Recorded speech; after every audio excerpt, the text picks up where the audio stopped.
Make des pauses. Cherchez vous-même la solution avant de regarder la correction. Bonne vidéo. Pour cet exercice, on commence par nous rappeler l'inégalité de concentration qui nous dit que si on a un échantillon de taille n de x, c'est-à-dire n variables aléatoires indépendantes de même loi que x et qui ont donc par conséquent la même espérance et la même variance que x, et que l'on nomme mn leur moyenne, c'est-à-dire leur somme divisée par leur nombre, alors l'inégalité de concentration nous dit que la probabilité de la valeur absolue de mn moins l'espérance de x supérieure ou égale à delta est inférieure ou égale à la variance de x divisée par n delta carré, où delta est un réel strictement positif et n un entier naturel non nul. On a une autre version de cette inégalité de concentration où on remarque qu'entre les parenthèses de la probabilité, on a strictement plus petit que delta et supérieur ou égal à delta. Donc par conséquent, ces deux événements sont contraires l'un de l'autre. Et par conséquent, on peut remplacer la probabilité de 1 par l'un par 1 moins la probabilité de l'autre. Par exemple ici, je peux dire que ça me donne 1 moins la probabilité de cet événement. Et comme j'aurai moins la probabilité de cet événement, je le fais passer de l'autre côté de l'inégalité, c'est-à-dire du côté ouvert de l'inégalité. Ce qui explique pourquoi cet événement se trouve du côté ouvert de l'inégalité. Et cette quantité, je la fais passer de l'autre côté de l'inégalité, du côté fermé de l'inégalité. Avec mon 1 moins, j'aurai 1 moins cette quantité. Ce qui explique pourquoi du côté fermé de l'inégalité, on a 1 moins cette quantité. On nous dit de ne surtout pas confondre l'inégalité de concentration avec l'inégalité de Bénémet-Tchoubitchev. L'inégalité de Bénémet-Tchoubitchev, on peut la voir comme le cas particulier de l'inégalité de concentration où le n est égal à 1. Donc je n'aurai plus x2 jusqu'à xn, j'aurai juste x1 sur 1 parce que n vaut 1, x1 sur 1, mais ça me fait m1 égale à x1. Et x1, un échantillon de taille 1 de x, peut être confondu avec x.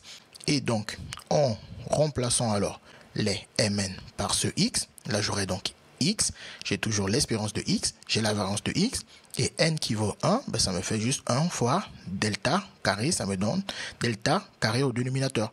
Donc, j'obtiens l'inégalité de Bénémet-Tchoubitchev à partir de l'inégalité de concentration.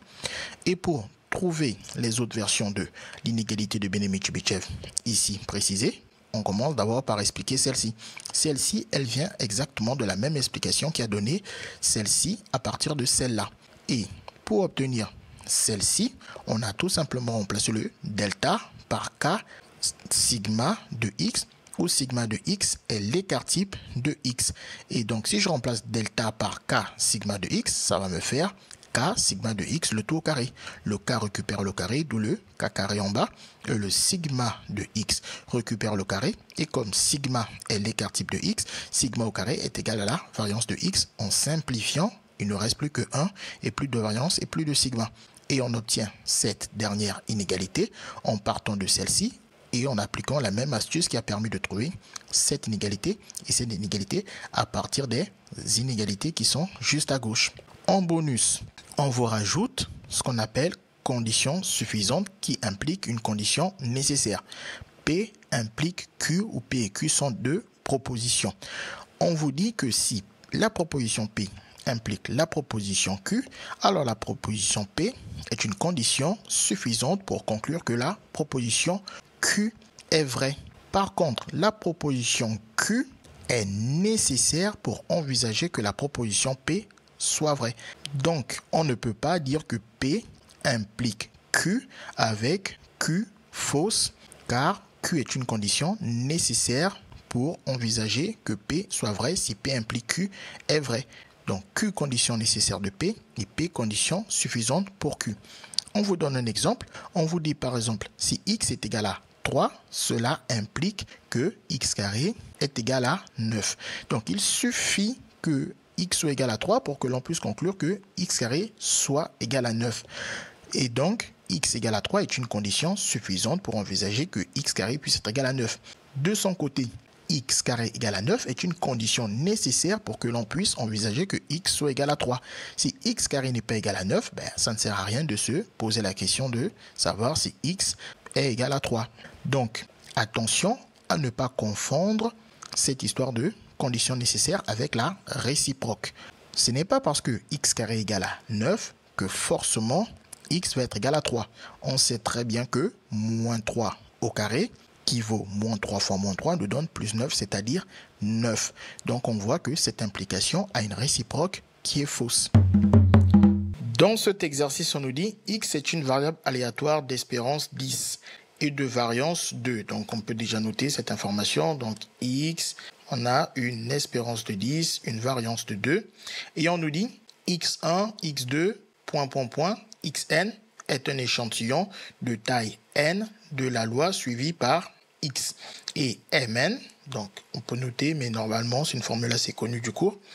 Donc mn, qui est la somme des xi divisé par leur nombre n, est tout simplement la variable aléatoire moyenne de cet échantillon.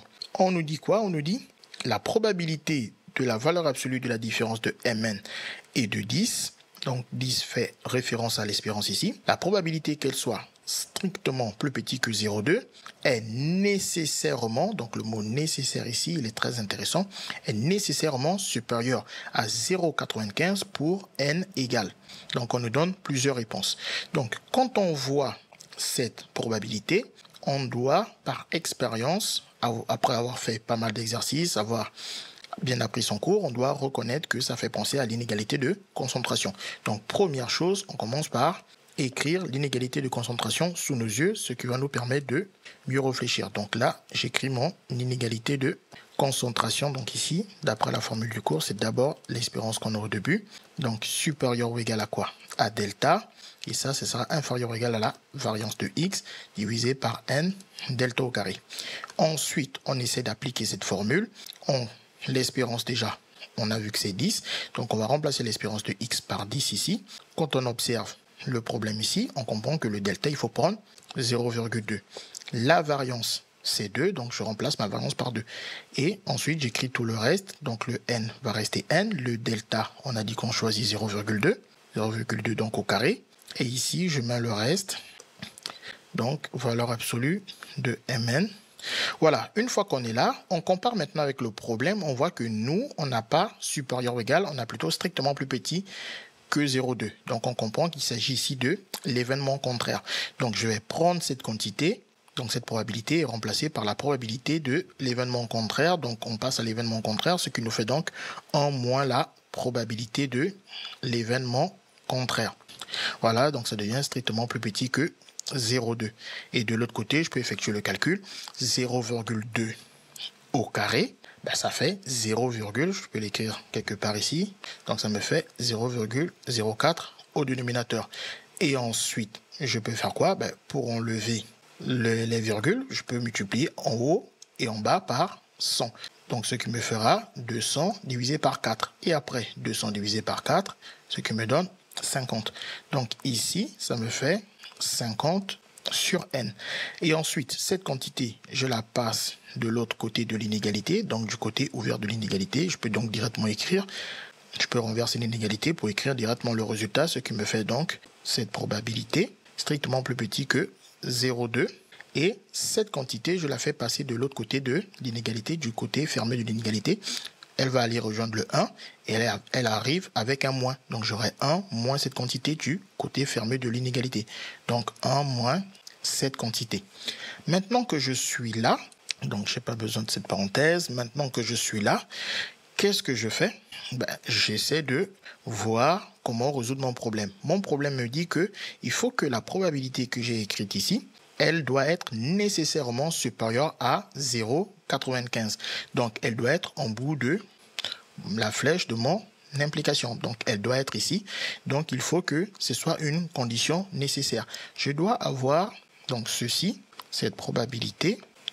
Donc, comment? On me dit supérieur à 0,95. Donc, en bout de flèche. Donc, condition nécessaire. Donc, ici, je me demande, à l'aide de l'information que l'énoncé me permet d'écrire, quelle condition suffisante ici me permettra d'avoir nécessairement celle-ci. Donc ici, je vois qu'il suffit que cette quantité-là dépasse 0,95. Donc si ma quantité ici dépasse 0,95, ben, j'aurai nécessairement celle-ci qui sera plus grande que 0,95. Donc, le problème à résoudre revient à résoudre cette inéquation. Donc, je vais résoudre cette inéquation. Donc, j'écris, ça me fait 1 moins 50 sur n, qui est strictement plus grand que 0,95.